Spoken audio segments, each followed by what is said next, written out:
Plus பக்கங்கள். Hi friends, இது மாலிகாவின் கேளுங்க கதை கேளுங்க. மானஸ் எழுதிய இன்ப ஜீவிதம் அத்தியாயம் 68. காவல் நிலையத்தில் இருந்து கடைக்கு வந்த ஹரிபிரசாத் இன்பரசனை அழைத்தார். சொல்லுங்க மாமா, எங்கடா இருக்க? வீட்டிலையா? வேலை நேரம் முடிஞ்சிருச்சா என்ன? இல்லை மாமா. அப்புறம் ஏன் வீட்டில் இருக்க? வேலை போயிடுச்சு மாமா, திகைத்தார் ஹரிபிரசாத். ஏண்டா, என்ன ஆச்சு? இன்பரசன் நிகழ்ந்ததை கூறினான். நாளைக்கு வேறு வேலை தேட ஆரம்பிக்கணும் மாமா, அது வரைக்கும் ரெஸ்ட் எடுக்கலாமேன்னு வீட்டில் இருக்கேன். அப்போ கூட என்கிட்ட ஒரு வார்த்தை கேட்க மாட்டே இல்லை? மாமா, அம்மா இறந்ததும் உங்ககிட்ட தானே மாமா வேலை கேட்டு வந்து நின்னேன். இப்போ உங்களுக்கு என் மேலே நம்பிக்கை இல்லாதப்போ உங்ககிட்ட கேட்கறதுல அர்த்தம் என்ன இருக்கு? அவர் அமைதியாக இருந்தார். பிறகு, நீ முதல்ல கிளம்பி நம்ம கடைக்கு வா என்றார். அவன் எதுவும் சொல்லவில்லை. இன்பா, சாரிடா, உன்னை நம்பாமல் கோபப்பட்டது என் தப்பு தான். சரியா? முதல்ல கிளம்பி வா. சரி மாமா, வரேன். ஆனால் நாளைக்கு காலையில் வரவா? இப்போ கொஞ்சம் டயர்டாக இருக்கு. சரி, நீ காலையிலேயே வா. அழைப்பை தொண்டைத்த இன்பரசன் கண்ணாடியில் தன் முகம் பார்த்தான். ராஜாராமன் அடித்ததில் ஆங்காங்கு சிவந்து கொஞ்சமாக வீங்கி வேறு போயிருந்தது. நாளைக்கு காலையில் இது சரியாயிடுமா? இப்படியே எப்படி கடைக்கு போகிறது? அதுக்காக எத்தனை நாள் வீட்டுக்குள்ளேயே முடங்கி கிடக்க முடியும்? நம்ம மேலே தப்பு எதுவும் இல்லாதப்போ நாம ஏன் அதை பற்றி யோசிக்கணும்? தனக்குள்ளேயே கேள்விகளை கேட்டுக்கொண்டு தானே பதில்களையும் தேடிக்கொண்டான். மறுநாளே மீண்டும் சூப்பர் மார்க்கெட் வேலையில் சேர்ந்து விட்டான். 2 நாட்கள் கழித்து இன்பரசனுக்கு தலைவலி மண்டையை பிளக்க மாத்திரை வாங்கி போடலாம் என்று எண்ணி வழியில் இருந்த பார்மசியின் முன் பைக்கை நிறுத்தினான். என்ன சார் வேணும்? அங்கே அமர்ந்திருந்த ஒருவர் கேட்டார். தலைவலிக்கு டேப்லெட் கொடுங்க. மருந்தின் பெயரை சொல்லி கொண்டு வர சொன்னார். எடுத்து வந்து நீட்டிய ஜீவிதா அதனை கண்டு திகைத்தாள். அவனும் அப்போதுதான் அவள் முகத்தை பார்க்க முதலில் திகைத்தவன் பிறகு புன்னகைத்தான். எப்படித்தான் எதுவுமே நடக்காத மாதிரி இவனால் இப்படி சிரிக்க முடியுதோ மனதிற்குள் கேட்டுக்கொண்டாள் ஜீவிதா. மாத்திரையை வாங்கி கொண்டு அதற்கான பணத்தை கொடுத்தவாறே, நீ என்னம்மா பண்ணுறீங்க? உங்கள் சொந்தக்காரங்க கடையா என்றான் இயல்பாக. இல்லை என்பதை போல் தலையசைத்தாள்.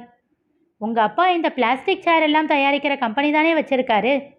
ஆமாம் என்பதை போல் தலையசைத்தாள். அதனால தான் கேட்குறேன், நீ இங்கே என்ன பண்ணுற? முகத்திலும் விழிகளிலும் எந்த சுளிப்பும் இன்றி நிமர்வோடு கூறினாள் ஜீவிதா. நான் இங்கே தான் வேலை பார்க்குறேன். அதிர்ச்சியாக அவளை பார்த்தான் இன்பரசன். அவள் சிறு புன்னகையோடு அடுத்த வேலையை செய்ய சென்றுவிட இவன்தான் சில நிமிடங்கள் செய்வதறியாது சிலையாக அங்கே நின்றிருந்தான். வேறு ஏதாச்சும் வேணுமா சார்? அங்கே அமர்ந்திருந்தவரின் குரலில் உயிர் பெற்று இல்லை என்பதை போல் தலையசைத்துவிட்டு மீண்டும் ஒரு முறை ஜீவிதாவின் முகத்தை பார்த்துவிட்டு அங்கிருந்து சென்று விட்டான். அதே சிந்தனையோடு கடையில் அமர்ந்திருந்தான். ஹரிபிரசாத் அவனை கண்டு விசாரித்தார். அவனும் அவரிடம் விஷயத்தை கூறினான். என்னடா சொல்ற? அவர் பொண்ணா? அவரும் நம்ப முடியாமல் தான் கேட்டார். பிறகு, சரி அதை விடு, நீ ஏன் அதை பற்றியெல்லாம் யோசிச்சுக்கிட்டு இருக்க? அவங்க எப்படியோ போகட்டும் என்றார். இல்லை மாமா, அன்னைக்கே அவர் ஒரு மாதிரி தான் பேசினாரு. ஒருவேளை என்னால் ஏதாச்சும் பிரச்சனையாகி இருக்குமோ?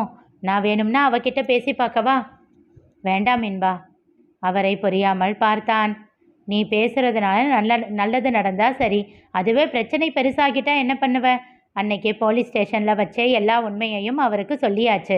அப்பவும் ஏதோ பிரச்சனை நடந்திருக்குன்னா அவர் இன்னும் தம் பொண்ணை நம்பலன்னு தானே அர்த்தம்.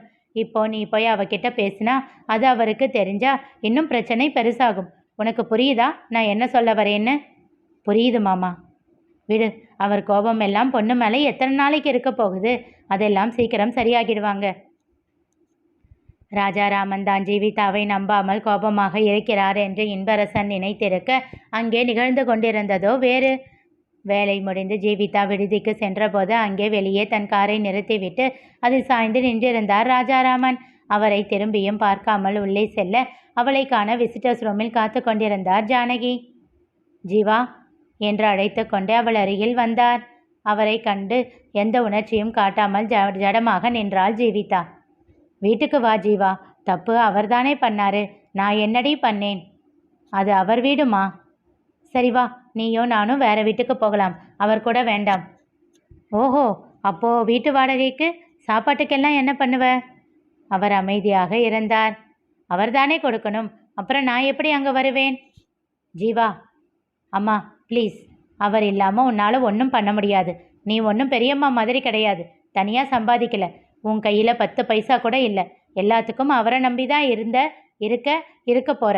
அதனால் இப்படி வந்து என்கிட்ட பேசுகிறதையெல்லாம் விடு. கொஞ்ச நாள் பொறுத்துக்கோ.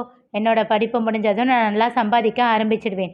அதுக்கப்புறம் உன்னை கூட்டிக்கிட்டு வந்து என் கூட வச்சுக்கிறேன். அது வரைக்கும் போய் உன் புருஷன் கூடவே இரு. ஒரு வேளை நான் கூப்பிடுறப்போ உனக்கு வர விருப்பம் இல்லைனாலும் நான் உன்னை கட்டாயப்படுத்த மாட்டேன். எதுக்கடி உனக்கு இவ்வளவு பிடிவாதம்? அவர் முகம் இறுகியது. அவர் தான் பண்ணது தப்புன்னு உன்கிட்ட இத்தனை தடவை மன்னிப்பு கேட்குறாரே, இன்னும் என்ன பண்ணணும்? ஏளனமாக சிரித்தாள் ஜீவிதா. என்னம்மா, நான் கூட என்னவோ என்னோட அம்மாவா வந்திருக்கேன்னு நினச்சேன்.